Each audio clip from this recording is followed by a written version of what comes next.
যেহেতু পঞ্চায়েত নির্বাচন ইতিমধ্যে সম্পন্ন হয়ে গিয়েছে, আপনি লক্ষ্মীবাজার জেলা পরিষদের অসম গণপরিষদ দলের একজন প্রার্থী।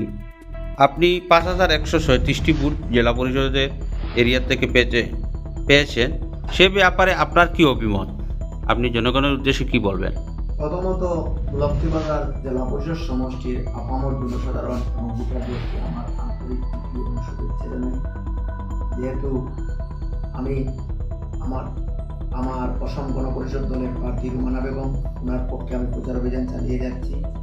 তাই লক্ষ্মীবাজার জেলা পরিষদ সমষ্টির যেসব ভোটারগণ আমাকে ভোট দিয়েছেন এবং জনগণ আমাকে যে রায় দিয়েছেন, আমি সেই রায় মাথা পেতে নিতে বাধ্য থাকবো এবং আমি লক্ষ্মীবাজার জেলা পরিষদ সমষ্টির অসম গণপরিষদ দলের প্রার্থী হিসাবে আমি জনগণের সেই রায় মেনে আমি পরাজয় স্বীকার করে নিতে বাধ্য হব।